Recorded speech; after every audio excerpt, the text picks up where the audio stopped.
오늘 우리에게 주시는 하나님의 말씀은 룻기 1장 6절부터 18절까지의 말씀입니다. 룻기 1장 6절부터 18절까지의 말씀을 교독합니다. 그 여인이 모압 지방에서 여호와께서 자기 백성을 돌보시사 그들에게 양식을 주셨다 함을 듣고 이에 두 며느리와 함께 일어나 모압 지방에서 돌아오려 하여 있던 곳에서 나오고 두 며느리도 그와 함께하여 유다 땅으로 돌아오려고 길을 가다가 나오미가 두 며느리에게 이르되 너희는 각기 너희 어머니의 집으로 돌아가라. 너희가 죽은 자들과 나를 선대한 것 같이 여호와께서 너희를 선대하시기를 원하며 여호와께서 너희에게 허락하사 각기 남편의 집에서 위로를 받게 하시기를 원하노라 하고 그들에게 입맞춤에 그들이 소리를 높여 울며 나오미에게 이르되 아니니이다. 우리는 어머니와 함께 어머니의 백성에게로 돌아가겠나이다 하는지라.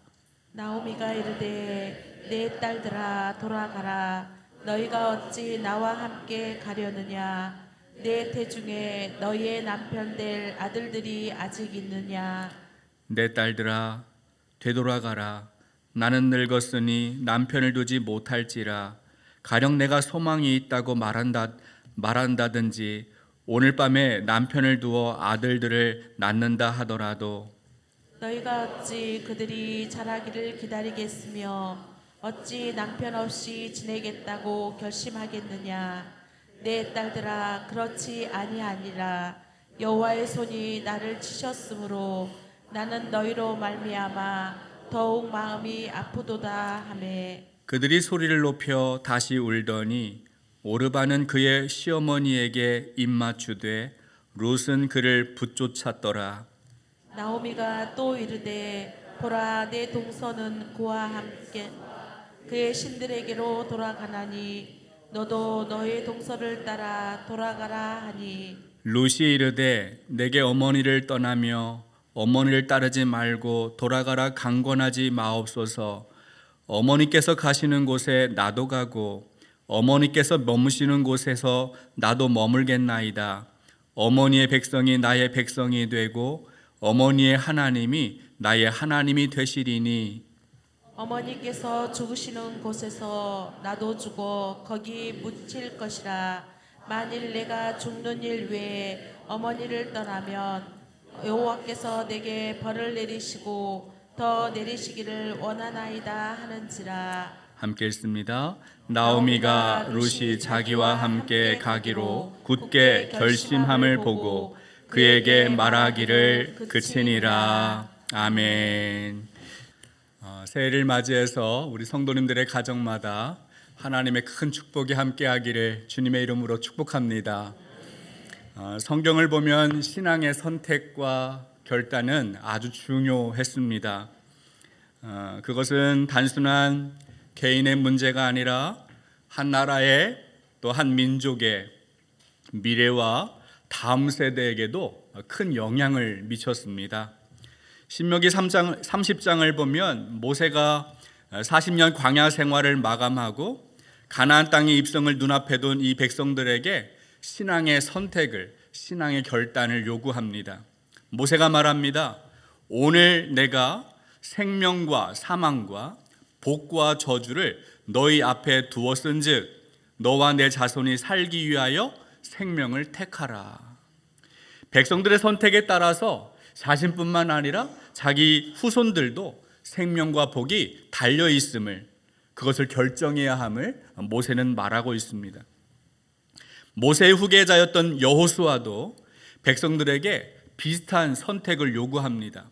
여호수아 24장을 보면 이스라엘이 가나안 땅에 입성하고 그 땅을 정복하고 정착하는 과정에서 이 백성들이 가나안 원주민들이 섬기는 그런 다른 신들, 우상들의 유혹을 받습니다. 가나안 땅의 신들은 아주 매력적이었어요. 현실적이었습니다. 사람의 필요, 사람의 욕망을 해결해 줄 것처럼 보였습니다. 백성들이 하나님이 아니라 다른 신에게 한눈 팔기 시작을 합니다. 그때 여호수아가 이스라엘 백성들을 향하여 이렇게 이야기합니다. 우리 여호수아 24장 14절 15절 말씀 함께 말씀을 읽어보겠습니다. 그러므로 이제는 여호와를 경외하며 온전함과 진실함으로 그를 섬기라. 너희의 조상들이 강 저쪽과 애굽에서 섬기던 신들을 치워버리고 여호와만 섬기라. 만일 여호와를 섬기는 것이 너희에게 좋지 않게 보이거든 너희 조상들이 강 저쪽에서 섬기던 신들이든지 또는 너희가 거주하는 땅에 있는 아모리 족속의 신들이든지 너희가 섬길 자를 오늘 택하라. 오직 나와 내 집은 여호와를 섬기겠노라 하니. 아멘. 여러분, 여호수아는 이스라엘 백성들에게 요구합니다. 하나님, 여호와 하나님만 섬길 것이냐? 아니면 너희들이 이전부터 섬겨왔던 다른 신을 섬길 것이냐? 선택하라 요구하는 것입니다. 왜냐하면 이 백성들의 선택과 결단에 따라서 그들의 운명도, 그들의 미래도, 그들의 자녀의 생명도 결정되기 때문입니다. 지난 주일부터 룻기의 말씀을 함께 나누고 있습니다. 사사시대였습니다. 어느 한 가정이 흉년을 피해 베들레헴에서 모압 땅으로 이주를 합니다. 그런데 안타깝게도 남편과 결혼한 두 아들이 먼저 세상을 떠났습니다. 남은 가족은 이제 나오미 그리고 두 며느리 오르바와 룻입니다. 여러분, 나오미의 인생은 참 불행하죠. 연속적인 비극이 찾아왔습니다. 나오미는 괴롭습니다. 고통스럽습니다. 그러나 그 고통 가운데서도 하나님은 여전히 거기에 계셨어요. 하나님은 나오미와 함께 하셨습니다. 그리고 하나님이 자기 백성을 돌보신다라는 소문을 나오미도 듣습니다. 오늘 우리가 읽은 성경은 이제 나오미가 두 며느리를 데리고 모압 땅을 떠나서 이제 베들레헴으로 가는 도중에 있었던 대화입니다. 나오미가 베들레헴으로 돌아가는 길에 두 며느리에게 말합니다. 우리 룻기 1장 8절과 9절의 말씀 읽어봅니다. 8절 9절 함께 읽겠습니다. 나오미가 두 며느리에게 이르되 너희는 각기 너희 어머니의 집으로 돌아가라. 너희가 죽은 자들과 나를 선대한 것 같이 여호와께서 너희를 선대하시기를 원하며 여호와께서 너희에게 허락하사 각기 남편의 집에서 위로를 받게 하시기를 원하노라 하고 그들에게 입맞춤에 그들이 소리를 높여 울며. 나오미는 말합니다. 각자 이제 너희들 친정으로 어머니의 집으로 가라 이렇게 말하는 거예요. 왜 그렇게 이야기합니까? 두 며느리가 이제 남은 인생은 좀 평안하게 행복하게 살기를 진심으로 바라고 있기 때문에 그렇습니다. 나오미는 며느리들을 친정에 보내면서 하나님의 복을 빌고 있어요. 하나님의 복이 무엇입니까? 각각 남편의 집에서 위로를 받는 것입니다. 여기서 위로라고 번역한 히브리어 단어가 메누하라는 단어인데요. 이 단어는 쉬다라는 동사에서 파생된 명사입니다. 단순히 쉬는 것이 아니라 남편과 자녀로 구성된 한 가족이 다 따뜻하게 오붓이 모여서 그 가정 안에서 평안을 누리고 행복을 누리는 것이 바로 이 나오미가 며느리들에게 축복하는 축복의 내용입니다. 그렇습니다. 나오미는 이 며느리가 하나님의 축복 속에서 남편을 새로 만나고 평범한 가정을 이루어서 그 가정을 통하여 평안함을, 위로함을 얻기를 바라고 있었습니다. 진심으로 응원하고 있는 거예요. 나오미가 이제 며느리에게 입을 맞추었죠. 자신은 두 며느리의 삶을 책임질 수 없으니 하나님이 그들에게 복 주시기를 바라면서 마지막 이별에 입맞춤을 한 것입니다. 그런데 며느리들은 이 나오미의 제안을 받아들이지 않아요. 그들은 울며 대답합니다. 아닙니다. 우리는 어머니와 함께 어머니의 백성으로 돌아가겠습니다. 이렇게 이야기를 하죠.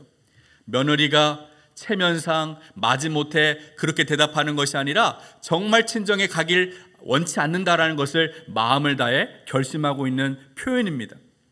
며느리들이 친정에 돌아가는 것을 강하게 거부하면 그냥 나오미도 못 이기는 척하고 그냥 함께 가면 좋을 텐데 나오미는 그렇게 하지 않습니다. 또다시 두 번째로 며느리들을 설득합니다. 1장 11절부터 13절의 말씀도 읽어봅니다. 11절부터 읽습니다. 나오미가 이르되 내 딸들아 돌아가라. 너희가 어찌 나와 함께 가려느냐. 내 태중에 너희의 남편 될 아들들이 아직 있느냐. 내 딸들아 되돌아가라. 나는 늙었으니 남편을 두지 못할지라. 가령 내가 소망이 있다고 말한다든지 오늘 밤에 남편을 두어 아들들을 낳는다 하더라도 너희가 어찌 그들이 자라기를 기다리겠으며 어찌 남편 없이 지내겠다고 결심하겠느냐. 내 딸들아 그렇지 아니하니라. 여호와의 손이 나를 치셨으므로 나는 너희로 말미암아 더욱 마음이 아프도다 하매. 나오미가 며느리를 다시 설득합니다. 나오미가 며느리들을 어떻게 부르죠? 내 딸들아, 내 딸들아. 여러분, 이 호칭은 나오미가 며느리들을 정말 자기의 딸처럼 소중하게 여기고 그 딸들의 앞날을 진심으로 걱정하고 있다고 우리는 알 수 있습니다. 여러분, 나오미가 며느리들을 굳이 돌려보내려고 하는 이유가 무엇이겠어요? 오늘 여기에서 나오미는 남편이라는 말을 4번이나 사용합니다. 이 말은 며느리들에게 새로운 남편을 얻는 것이 그들에게는 소망이고 희망이 될 수 있기 때문에 그렇습니다. 고대 근동이나 이스라엘에서는 여자의 인생이 참 불쌍했어요. 남편을 잃어버리고 자녀가 없으면 사회적인 어떤 보장 제도가 갖추어져 있지 않았기 때문에 여러 가지로 불편하고 어려웠습니다. 돈을 벌기가 쉽지 않았어요. 남편과 자녀가 없는 미망인들에게 생계를 유지할 방법은 거의 없다시피 했습니다. 그래서 남편을 잃어버린 며느리들은 새로운 남편을 만나서 새로운 가정을 이루는 것이 그들이 바라는 궁극적인 소망일 수도 있습니다. 또한 나오미는 자기가 지금 임신할 상태도 아니고 앞으로 그럴 가능성도 없으니까 며느리들을 돌려보내려고 한다고 말합니다. 고대 사회는 계대 결혼 제도가 있었어요. 이것은 형이 자식 없이 죽었을 경우에 동생이 그 형의 아내와 결혼해서 후손을 계속 이어주는 제도를 말합니다. 만약에 나오미가 지금 임신을 해서 아들을 낳았고 그 아들이 성장해서 며느리들에게 줄 수 있다면 얼마나 좋겠어요. 시간이 많이 필요하고 그것은 불가능한 일이죠. 말도 안 되는 비현실적인 이야기입니다. 그래서 나오미는 너희들이 나의 형편을 모르느냐? 다 알면서 왜 나와 함께 하려고 하느냐? 나에게는 소망이 없으니 이제 돌아가라. 이렇게 말하면서 친정으로 돌려보내려고 한다라는 것입니다.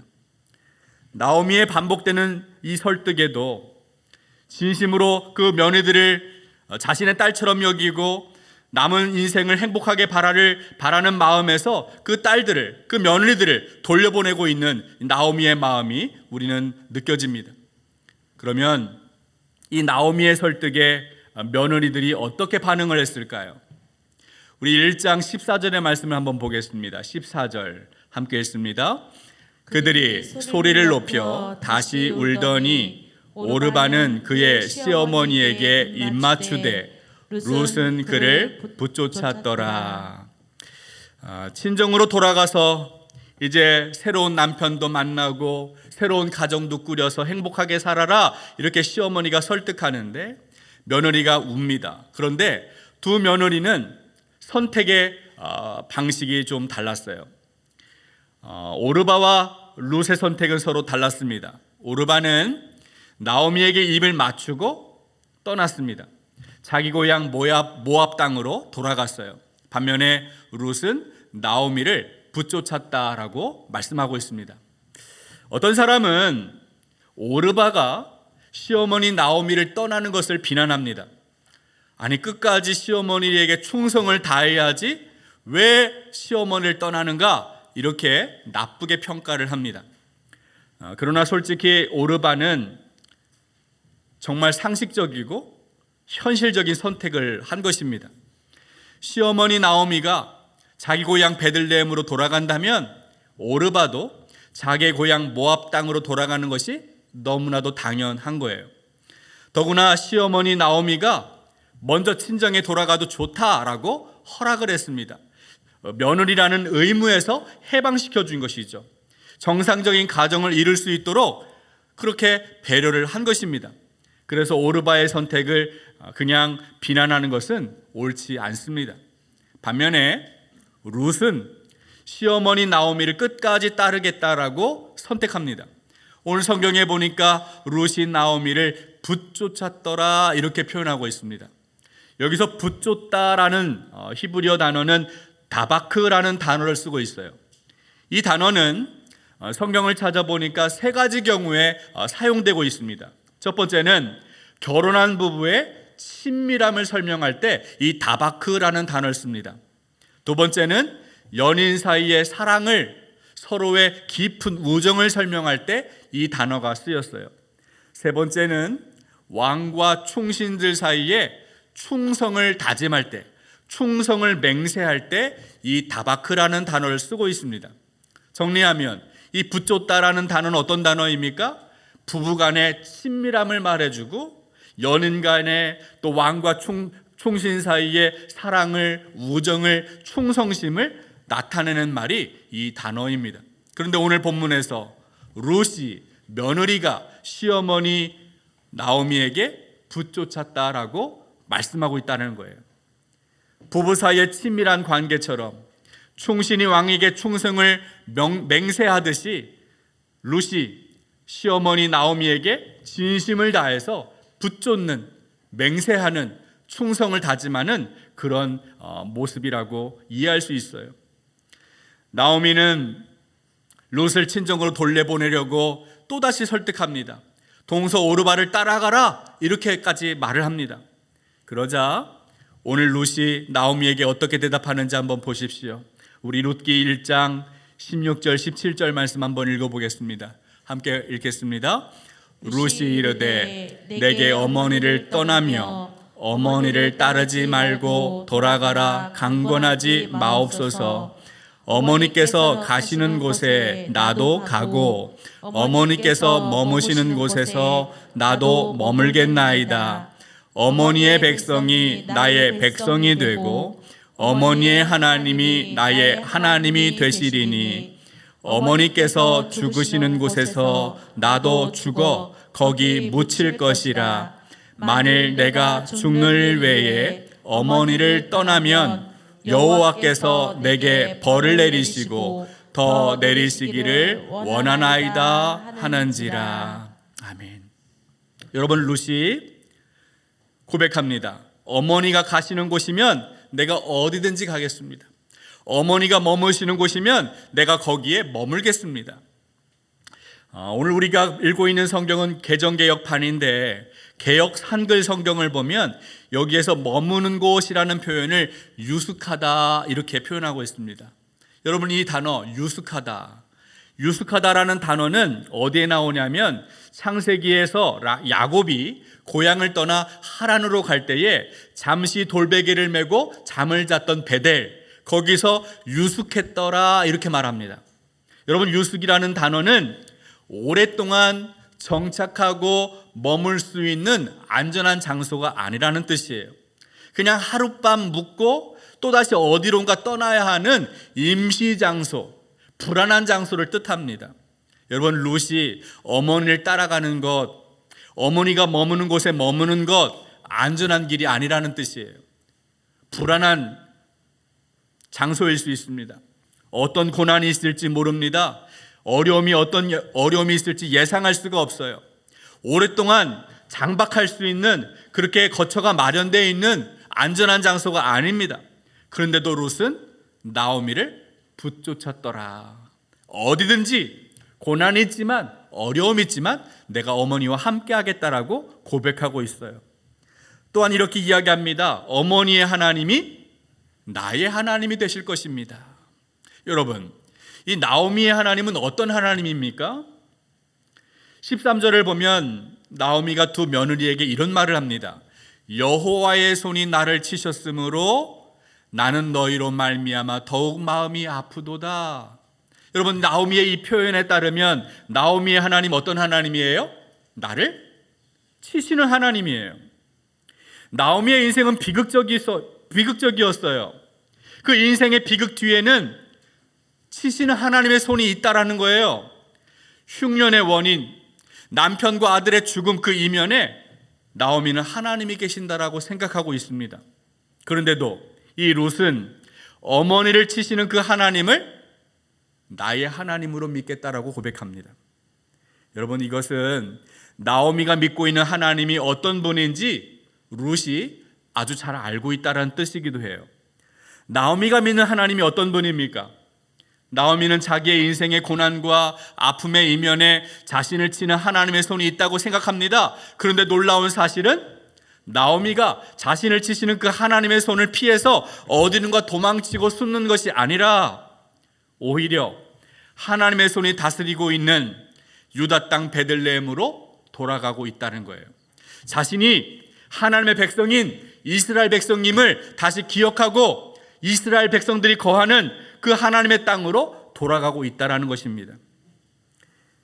나오미가 남편과 두 아들을 잃어버린 것은 큰 재앙입니다. 고통입니다. 그러나 고통에서 끝나지 않고 그 고통을 통해서, 고난을 통해서 하나님의 통치를, 하나님의 다스림을 경험할 수 있다면 그것은 축복입니다. 하나님을 멀리 떠나는 것이 아니라 그 고난을 통하여 하나님께 돌아올 수 있다면 그것은 축복입니다. 아마도 룻은 베들레헴으로 돌아가기로 결심한 나오미를 보면서 어머니가 믿고 있는 하나님이 진짜 하나님이구나, 진짜 신이구나라는 사실을 깨달았을 것입니다. 사실 룻이 나오미를 따라서 베들레헴으로 가는 것은 여러 가지 불이익이 있어요. 불편함이 있습니다. 희생을 각오해야 합니다. 재혼할 가능성도 없어지고 친정의 돌봄이나 지지를 받을 수도 없어요. 유다 땅에 가면 많은 사람들이 어쩌면 이방 여인을 차별할 수 있어요. 가난에서 벗어나는 것 어려울 수 있습니다. 그런데도 룻은 어머니의 하나님을 나의 하나님으로, 자기의 하나님으로 삼으려고 합니다. 이것을 볼 때 룻은 자기의 이익보다 신앙의 결단을 한 것입니다. 하나님이 누구인지 제대로 알고 있기 때문에 그 하나님 때문에 어머니를 따라 그 길을 선택하는 것이죠. 성경을 보면 참된 믿음을 가진 사람들이 고난 가운데 하나님을 믿습니다. 에스더는 죽음은 죽으리라 고백하면서 신앙의 결단을 합니다. 다니엘은 사자굴에 던져지는 것을 잘 알면서도 하나님 앞에 결심한 기도를 포기하지 않아요. 바울의 인생도 마찬가지죠. 형제들이 바울에게 말합니다. 예루살렘에 올라가면 환난을 받습니다. 결박을 당합니다. 경고하면서 바울을 만류합니다. 그러나 바울은 어떻게 이야기합니까? 자기의 사명을, 부르심을 순종하기 위하여 그 죽음의 길을 떠나는 것이죠. 신앙의 결단을 하는 것입니다. 여러분, 성경에 나오는 믿음의 사람들이 고난이 눈앞에 있는 것을 보이고 그것을 각오하면서도, 죽음의 길인데도 알면서도 왜 그런 신앙의 선택을 할까요? 왜 그런 결단을 하겠습니까? 눈에 보이는 고난보다, 눈앞에 있는 죽음보다 더 중요한 것은 그들이 믿고 있는 하나님이 진짜 하나님이었기 때문에 그래요. 진짜 신, 참 신이기 때문에 그 하나님을 믿으면 어떤 상황, 어떤 환경에 놓여도 하나님을 선택하는 신앙의 결단을 하게 되는 것입니다. 사랑하는 여러분, 새해가 되었습니다. 우리는 새로운 마음과 결단을 가지고 한 해를 시작합니다. 인생을 살아가면서 여러 가지 선택을 하죠. 여러 가지 결단을 합니다. 그럴 때마다 여러분은 어떤 기준을 가지고 선택하고 결단하시겠습니까? 룻이 나오미를 붙쫓는 것처럼 이제 여러분은 하나님을 붙쫓으시기를 바랍니다. 룻이 어머니의 하나님을 자기 하나님으로 고백하는 것처럼 성경의 말씀이 말씀하고 있는 하나님을 여러분의 하나님으로 삼으시기를 바랍니다. 하나님의 뜻에 합당한 올바른 선택과 올바른 결단을 하는 여러분들이 되시기를 주님의 이름으로 축복합니다. 하나님 아버지, 우리의 인생에 어떤 고난과 환난이 다가올지 모르고 때로는 희생과 헌신을 각오해야 하는 상황이 주어진다 할지라도 룻이 나오미를 붙쫓으며 나오미의 하나님을 자신의 하나님으로 삼았던 것처럼 우리도 참된 하나님을 발견하고 그 하나님을 나의 하나님으로 삼고 끝까지 하나님을 따라가는 복된 인생 되도록 인도하여 주옵소서. 이제는 우리 주 예수 그리스도의 크신 은혜와 하나님의 놀라우신 사랑과 성령의 감화감동 충만하신 역사가 참된 신이신 하나님을 믿고 의지하며 하나님의 손에 우리의 인생 맡기길 다짐하고 결단하는 우리 중앙성결교회 모든 성도들 위해 지금부터 영원토록 함께하여 주시기를 간절히 축원하옵나이다. 아멘.